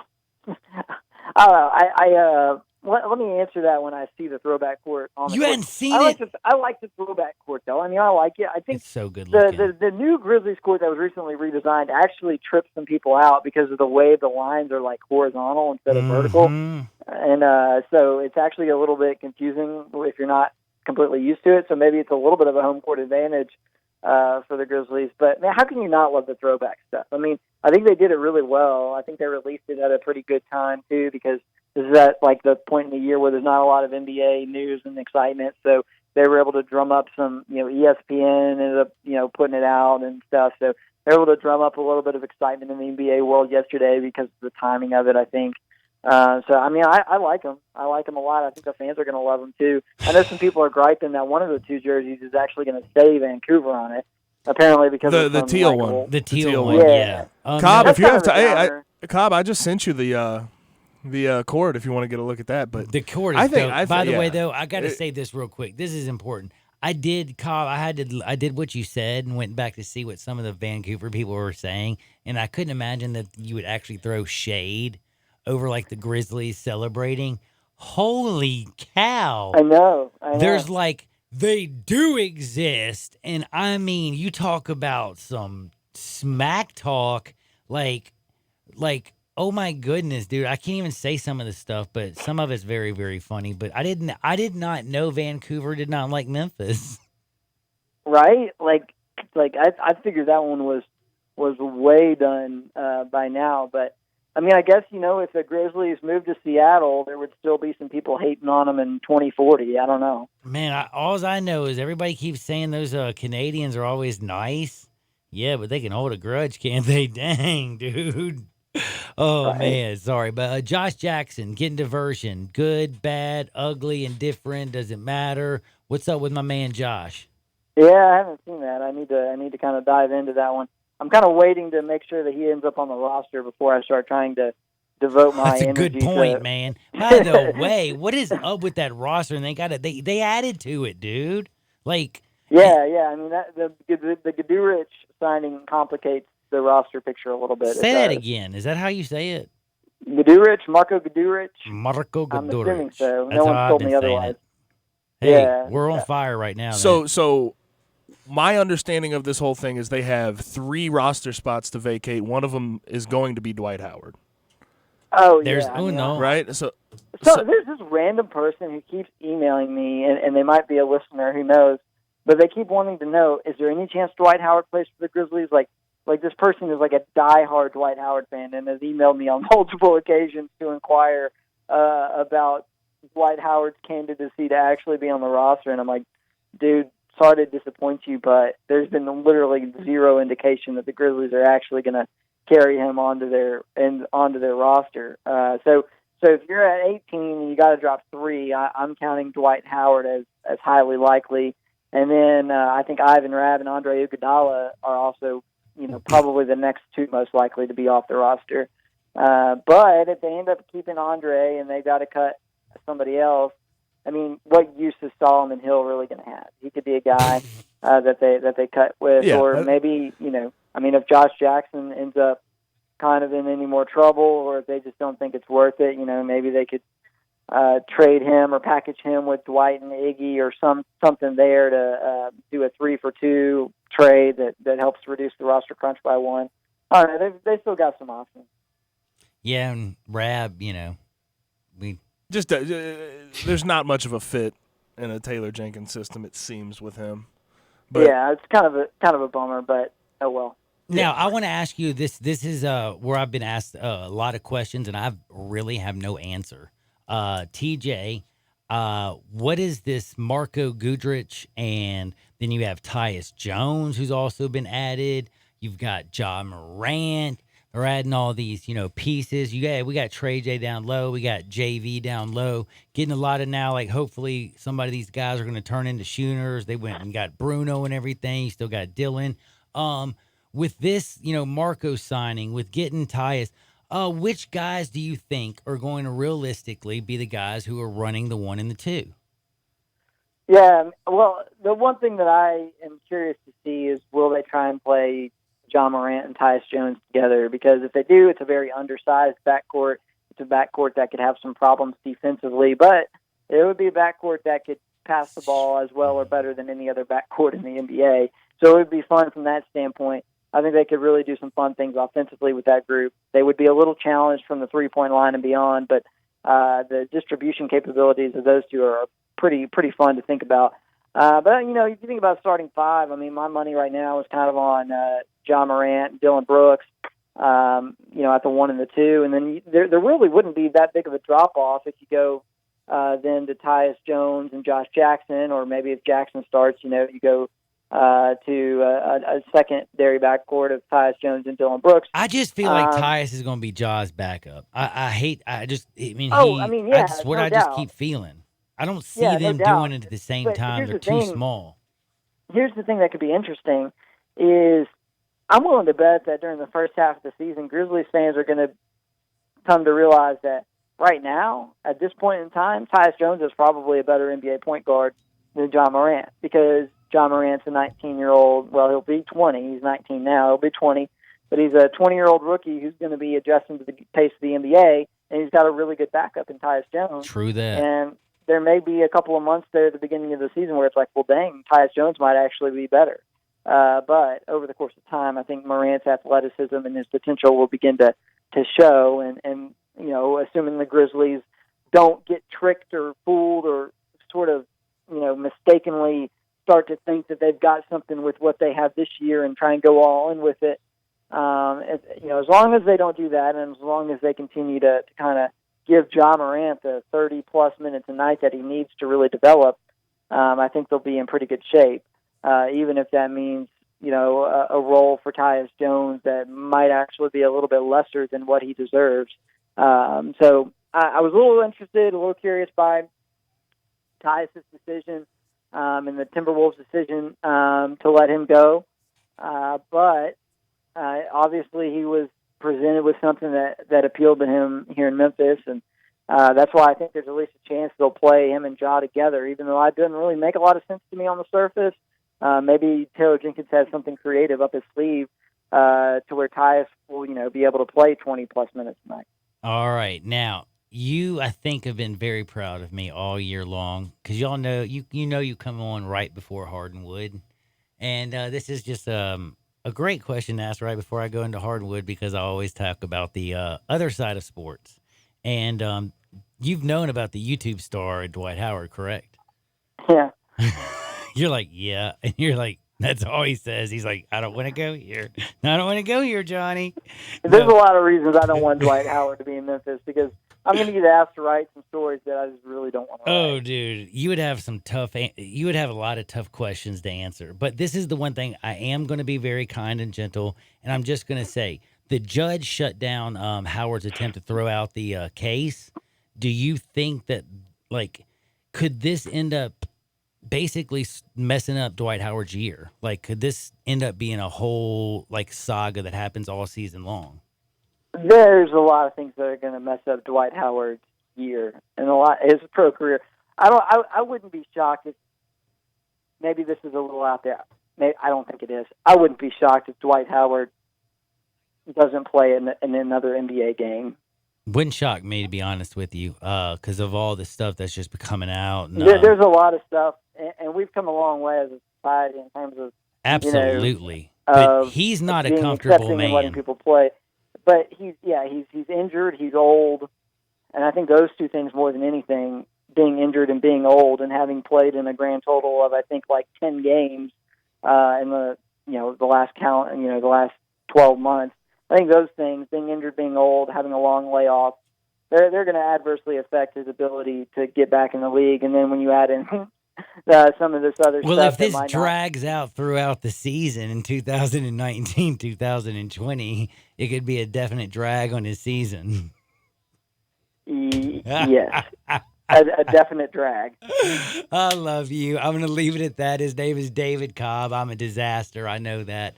I appreciate you coming on with me every single week and obliging me and my sick sense of humor and my stupidity. But thanks for answering the questions because I really have been wondering what's going to go on with Ja and Tyus.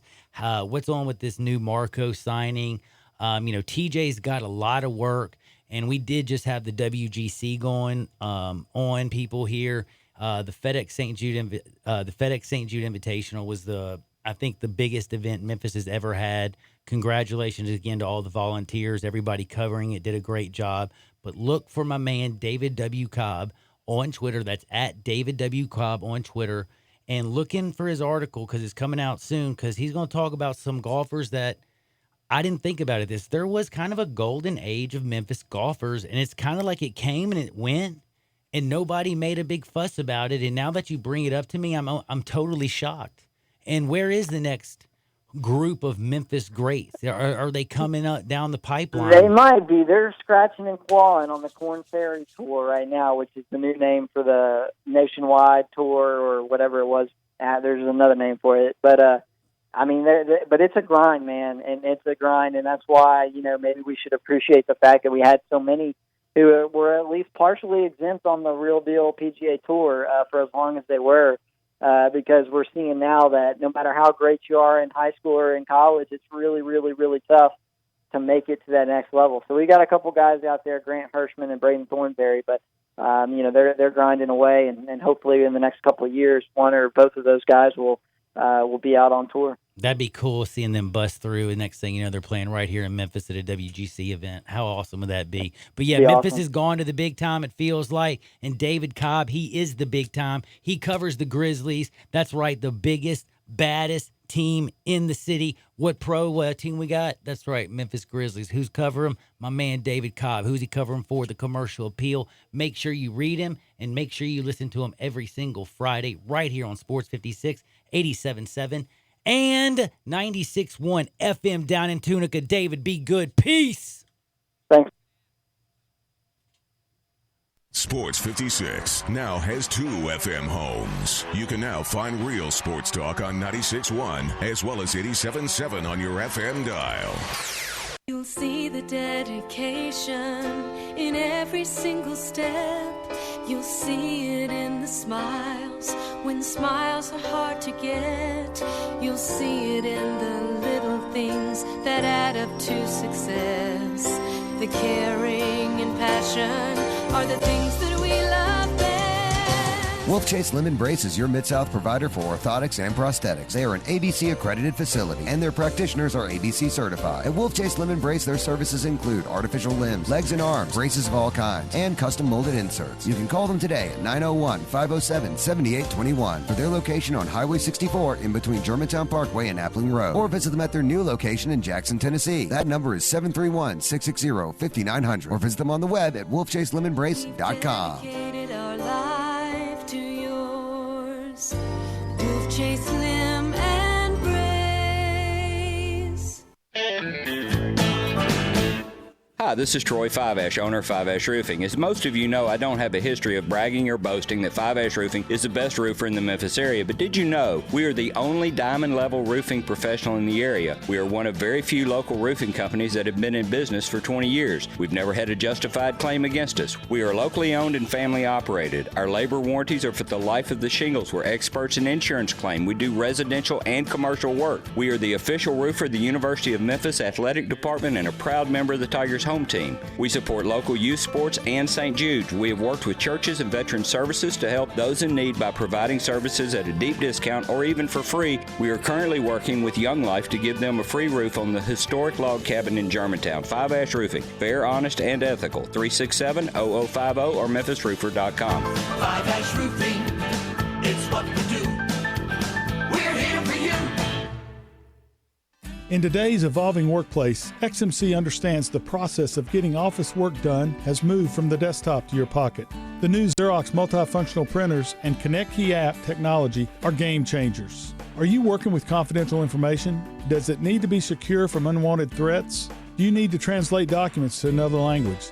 Xerox's App Gallery provides solutions like secure printing and easy translator technology.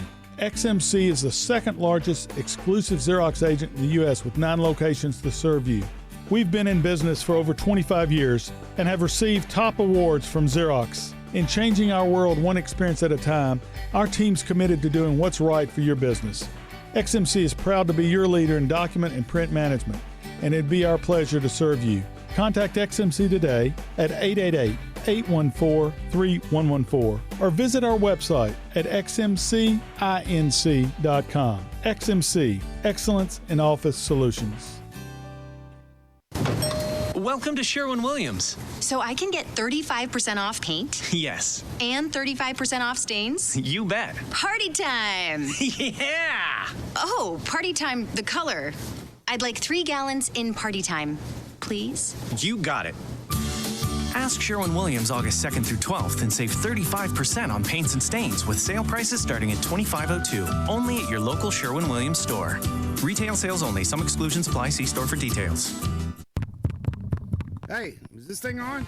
Hey everybody, this is John Stacy. I just wanted to let you know the Blue and Gray Show, brought to you by Tiger Paws Carpet and Upholstery Cleaning, is coming back. That's right, our first show will be Sunday, August 4th at 5 p.m. We'll be doing what we've done for 5 years now, Talking Tigers with Tigers. Every Sunday evening during the season, we'll bring you 2 hours of Talking Tigers with some of the best to ever wear the blue and gray. So join us on the Blue and Gray Show starting August 4th at 5 p.m. on Sports 56, 96.1, and 87.7. Now, back to Johnny Radio's Happy Hour. Let's go! On Sports 56 and 87.7 FM. Here's your host, John Harden.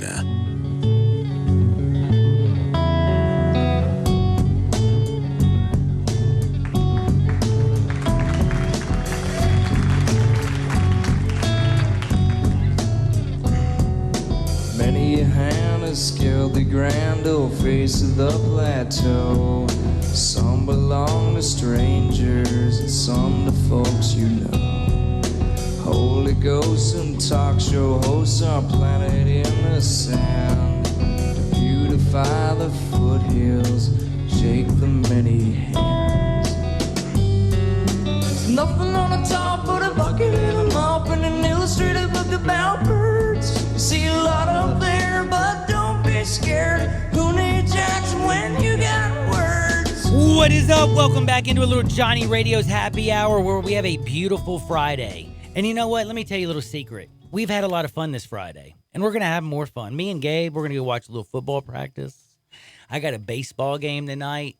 I'm going to tell you I got maybe what inning in me after feeling the way I felt today, and then I'm going to go back in the outfield.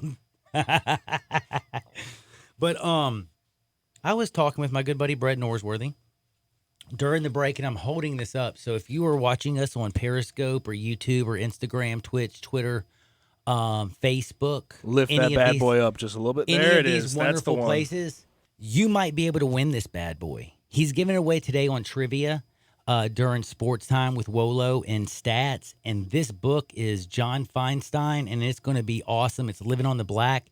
It's about 2 pitchers, 2 teams, 1 season to remember.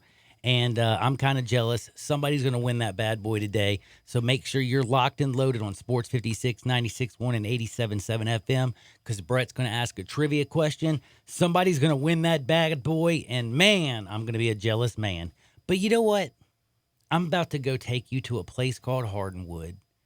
And I'm about to tell you something that I thought I would never think that Art Kelly and a pro golfer had in common. But do you know that Art Kelly and a pro golfer have a whole lot in common? You think I'm joking, don't you? Nope, I'm not. I'm dead serious. So if I was you, I wouldn't touch that dial, but I would make sure I listen here because we're about to go to Hardinwood. But before we do, remember our sponsors. You got Gatlin, Chad Gatlin, MemphisFarmers.com. You got Bill, 901-406-1101. That's 901-406-1101 at I Buy Houses. This man over here, you know what he does? He's been with me since the beginning, the first show I've ever done, and he buys anybody's house, any area, as is. If you're $2 million and you're in Southwood and chilling, if you over in Germantown rocking and rolling, cool, give him a call. If you in North Memphis, in North Mississippi, in Midtown, in downtown, if you can hear my voice and you're down in Tunica, wherever you are, if you hear me right now and you want to sell your house, it is as simple as this. 901-406-1101. That's 901-406-1101 because here's what he does. Any house, any area, as is, guaranteed to close in 5 days. Bing, bang, boom, just sold your house. Thank me later. Let's go to Hardinwood. This is Access Hardinwood. Now, we know Art Kelly is a disgusting human being. Have we figured this out? Like, it's not a hard question. I think it's fair to say. It's fair to say. He deserves it. All right. Now, we're not a fan of his. Now, Dave Chappelle, like back in the day, he did that hilarious "I'm gonna pee on you" thing. I think that was so funny, and man, Art Kelly got mad at him for that. Oh my gosh! But man, I forgot about that skit. Oh, it's one of the funniest all-time That skits. thing was so funny. So and then good. he brought out the doo-doo butter. Yeah, remember that? yeah, dude. Oh, I love Chappelle. But now this is something I never thought I'd talk about. Art Kelly, Dave Chappelle, and a golfer. And by the way, there's a golfer who's very popular. His name is Louis Oosthuizen. This is not the guy who did anything bad. There's also another guy named Ian Poulter. There's I'm sorry. I don't want to leave Louis Oosthuizen. I apologize. I said the wrong name. It's Ian Poulter. Ian Poulter feels like because he traveled with this PGA star and that he wasn't able to diffuse the situation and fell asleep, he feels that he's getting unfairly clumped in on the situation. But this is kind of the situation that I'm at. Let's just say me and Gabe Kuhn go out. Me and you are flying to an event, okay? Now listen, I'm my own man. You're your own man. And in golf, you're definitely your own man on the team. Like me and you are more of a team than probably golfers are. But if your buddies and your traveling partner is a fellow golfer in Ian Poulter and your name is Thorborn Olsen and he's a professional golfer, and by the way, he just played here in Memphis. In fact, the best part about it is he got drunk in Nashville. It started. Got drunker in the flight on the way to London. And by the time he landed at Heathrow in London, homie was arrested. Now, how did all this happen? Well, let's get to the story. And why is this guy like R. Kelly? And why is Ian Poulter so upset and saying that he shouldn't be lumped in? And this is the question of the day. Should Ian Poulter take any flack for this situation? I haven't answered the question. I'm asking it. Now, let me tell you the details surrounding the situation. So, Olsen is a 29-year-old man who finished 6th in the 2013 Masters. Was right here in Memphis, Tennessee, playing in the WGC, FedEx St. Jude Invitational over the weekend, okay? He was traveling with fellow PGA star Ian Poulter. The two competed this weekend. The two flew over here together. The two flew back together. The two were kind of like buddies on the little situation. But I do agree, they're two separate men. Now, Ian Poulter should not be held accountable for certain parts of this, but I would be kind of like, yo, Ian, you're a really crummy friend in this aspect. Now, I don't know how you stop this, but here's what happened. My man peed in the first class row of the flight. Not only did he pee in the first class, like the row, they say he allegedly sexually assaulted a woman while she was sleeping. So my man, Ian Poulter, is getting thrown under the bus because they were sitting next to each other. And he's like, how come you didn't diffuse the situation or stop this type of behavior? He's saying, I just went to sleep and woke up. And when I woke up at Heathrow Airport, they were arresting the guy. I had no idea. Now, I hear exactly what you're saying. And I agree, you can't be held accountable. But I also do understand how people are kind of not, they're not saying that, you're a bad person or you did any of these things. But when you travel with a dude that sexually assaults a woman and then also pees on the aisle, it does kind of make you look bad. And I'm going to be honest with you. Gabe, I have a feeling like if you did this, I would take a little heat for it. So please don't do this to me, okay? Yeah, see, I don't think he needs to bear the brunt of the whole situation, but clearly he's got some fault in it. He does have a little bit. Again, it's like me and you on a flight, and I trust you, and then you go, I go peeing, complete 8 drunken madness. I hope you beat me up, put me in a headlock, and knock me out till I wake up in Heathrow. Because here's the thing. And that way I won't go to jail. Chances are he probably knew the guy was capable of something. I don't think guys just wake up one morning and say, I'm going to do this today. Yep. You know what I mean? So he probably had the capability of it. Now, the bad part about this is hilarious. So, Poulter feels he deserves none of the blame. In fact, he says the people that need the blame are the people who gave him alcohol in Nashville, the flight attendants, blah, blah, blah. But can I tell you the funniest part? If you go back and look at the dude's tweet, okay? So you can go right now to Thornbon Olsen, and you can see his Twitter account. And this is what he tweets, all right? This is so funny. I can't stop laughing. Is it funny? Is it funny or is it in bad taste? It's no, because we don't know what's about to happen. He tweets. All right, he finished 27th in the tournament in Memphis, okay? It's not bad, but it's not horrible. Finished 27th. Not much to say other than I'm pretty disappointed with today's performance. Now for some time off and practice to get things right. And then he ended his tweet. The last thing right after right is with a picture of an airplane emoji. And to me, I don't know why, I find that hilarious. Because that airplane may have cost you your damn career, homie. I don't know what you took on that plane. Maybe a Ambien. Quaaludes? I don't know, man. To sleep. Homie. But don't mix alcohol, what is going on? And by the way, we only thought Art Kelly liked peeing on everything. Nope. We found out that this dude likes to do it too. And this is the other thing. If you're a flight attendant, I'm going to tell you right now, I am opening up the book going, I don't see anywhere in my job description where it says I have to pick up another person's, you know what I'm saying? Like, dude, I ain't doing it. I'm running. That's a nightmare flight. And by the way, this is Nashville to London. It ain't like this thing's going up and down. But part of you has to feel for Ian Poulter, though, right? In a way, because it's like you've had I know somewhere down the line you've had a friend who has acted up. Oh, I do. What I'm saying is I feel for Ian Poulter.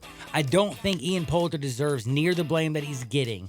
But again, I don't think Ian Poulter should be also like, what are you talking about? I was just like a passenger on the plane too. Not really. You're his friend. You know him.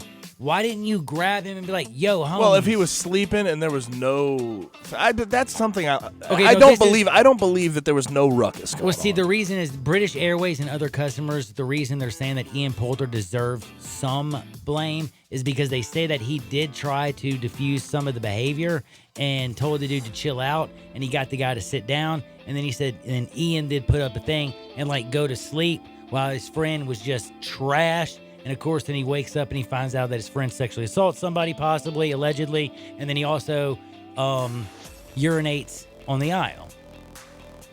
Definitely a guy I don't want to travel with. Man, I had another story to get to, but man, that one was just too much. That's a full story. Too much, man. We'll be back in 2 shakes of a lamb's tail on a beautiful Friday on Sports 56, 96.1, and of course, 87.7 FM. Start your day with the Peter Edmiston Experience with CJ Hertz right here on Sports 56, 96.1, and 87.7. Today, business happens here, and virtually anywhere. Because today, innovative companies are reinventing the way business happens, and they need people who can keep up with the expertise and technology to get packages to over 150 million delivery points. So, who can help you deliver the future of commerce? The United States Postal Service. See why we deliver more e-commerce packages to homes than anyone at USPS.com/future. Hey, Mid-South hunters and fishermen, the Duck, Buck, and Bass Sportsman Expo is coming to the Agri Center in Memphis August 9th through the 11th. Now, Friday is happy hour with beer and brats. Saturday and Sunday see special guest T-Bone from the hit TV show Bone Collector. Also see Frank Addington and his amazing archery show on stage all weekend. Watch Frank hit an aspirin as it's thrown in the air while shooting his bow behind his back. Plus, there's door prizes and giveaways all weekend. Win a $250 shopping spree to Final Flight Outfitters or a trail camera that sends text photos from Sniper Hunting Products. There is also a 3-day hunt of a lifetime from Trophy Club Outfitter of Indiana and a family 4-pack to the Talladega Speedway. And be sure to see the Sherp. It's the most ultimate ATV ever created, and they say that it's never been stuck. It's the Duck, Buck, and Bass Sportsman's Expo, August 9th through the 11th at the Agri Center in Memphis. Go to duckbuckandbassexpo.com for all the info. And remember, hunting and fishing, it's who we are. Frontier Western Store's world-famous boot showroom is waiting for you. With aisles and aisles of boots in one easy spot, you will find your next favorite pair at Frontier. Everyone loves Ariat boots, and Frontier has over 1,000 pair in that brand alone. Come grab a pair of rugged work boots like the Workhog, or discover an everyday classic in Ariat's Rambler. Tons of other brands as well: Rocky, Dan Post, Red Wing, Durango, Justin, Twisted X, and many more. Frontier constantly restocks and refreshes their lineup of boots, so you're certain to walk out of the store happy in your new comfortable footwear. They have a wide assortment of sizes available for men, women, and children. Work, dress, or play, Frontier's knowledgeable staff will cheerfully help you find the perfect fit. It's boots galore at Frontier Western Store, 5880 Goodman Road, Olive Branch, or on the web at frontierwesternstore.com. Family owned and operated, you know it, since 1967.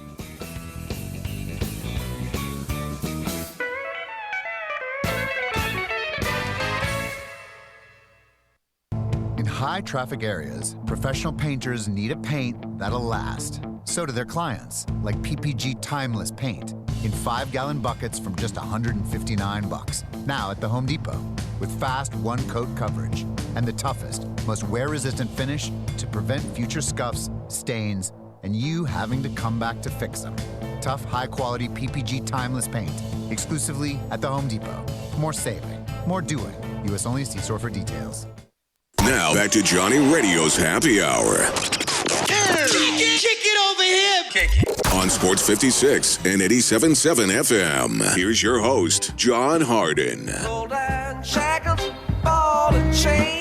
Can I tell y'all something?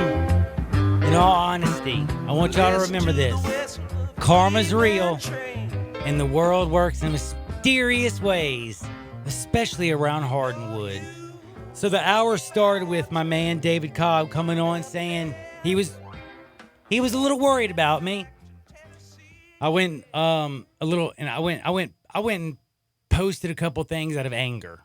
And then I deleted them. I've never done anything like this. But we were talking about that with David Cobb. And then we talked about this dude who obviously got hammered on a plane, went straight up Art Kelly from Nashville to Heathrow, and now he and his buddy Ian Poulter are taking a lot of heat. But talk to me about this heat. And again, this is where this is some serious heat. Think about Ray J and Kim Kardashian. But there's this soccer player. His name is Clinton Najee. Now, my man was fired up, and I would be fired up too. You know why he was fired up? He just got a $6 million deal. I'm going to tell you straight up, man. You give me $6 million, and I always joke around and say, if I'm so excited, I'm going to run through the street naked. I literally wouldn't do this.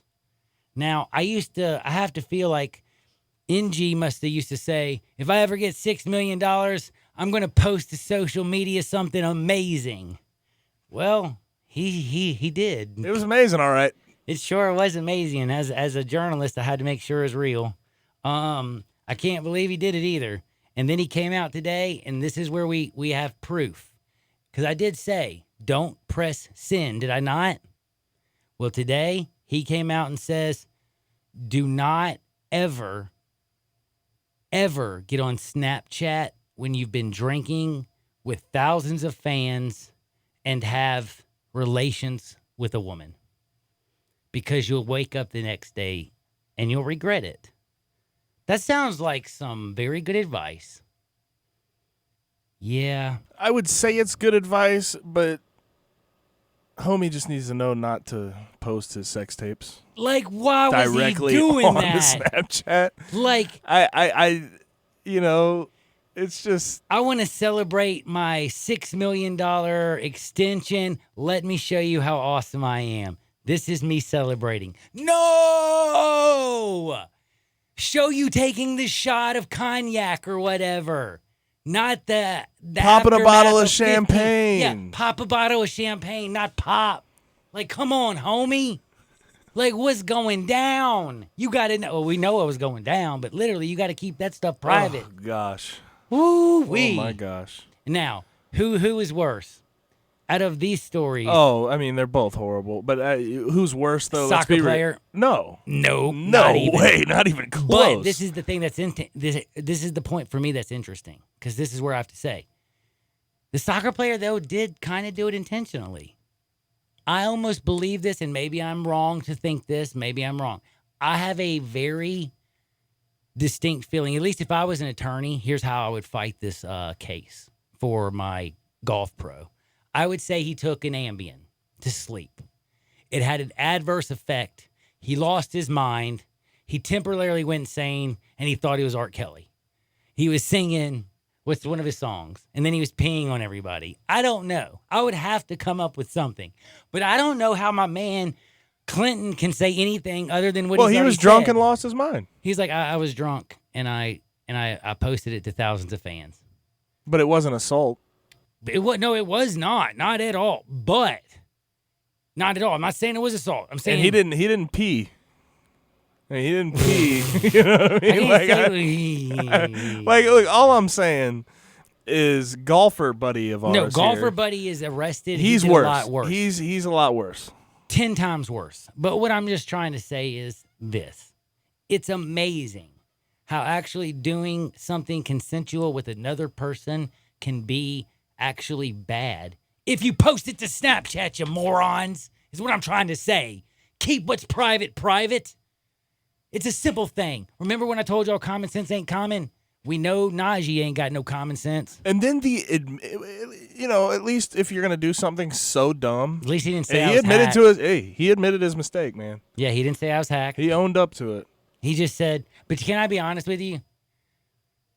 I don't want you to lie to me. I don't want you to be dishonest. I might have to own up to that too. Like if I got drunk and did I did it. Yeah. I'd be like, yeah. That was me. That was me, bro. That was me, yo. Oh, yeah, by the way, did you see that $6 million contract I just signed? Yo, that is me, too. You didn't know my name before today, did you? Now you know my name. What's my name? Najee. Everybody knows his name now. And I don't even know soccer, yo. Whew. Welcome to Johnny Radio's Happy Hour on a beautiful Friday. We have learned a lot today. We learned that the Big 12 has, two teams. Oklahoma and Texas. They will fight each other in the Red River Rivalry Shootout. They'll probably play each other again in their stupid playoff game. And guess what? I think, to me, like personally, the one reason I am leaning a little bit more towards Lincoln Riley and Jalen Hurts over Tom Herman, Texas. I think Texas is the complete team. A lot of people are going to laugh at me. But if you listen to Ed Orgeron yesterday, you know he's ready for some football. I don't know, man. That defense looked bad. Maybe Joe Burrows is going to be good. And I would hate to week 2, if you're a good team, run into a defense like LSU and they completely rip away all of your confidence. Because that could happen to Texas. But you know what? I know for a fact, Living on the Black, you're going to want this book. Brett Norsworthy, Dave Woloshin, they're giving away during a little trivia that's coming up next. So if I was you, I wouldn't touch that dial.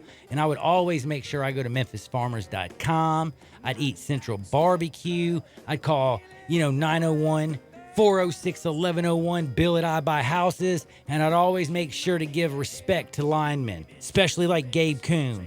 All y'all, do me a favor. Get out there. Make the world a better place. I'll see y'all on the flip side. Peace. I'm gonna try to make myself a better for you. No need to make up like I need a scars I got here on my chest. She looks good without a shirt. If you're the owner of a company and you're tired of a dirty office building, or maybe you're tired of dirty restrooms, or floors and carpets that are filthy, or windows that you can't even see through, I've got a solution. Let Trinity be your cleaning solution. Trinity Professional Services. They're putting professionalism back in cleaning. They specialize in stripping and waxing and buffing floors, in cleaning carpet. Just make it seem like it's spring outside. Window cleaning where you see through and everything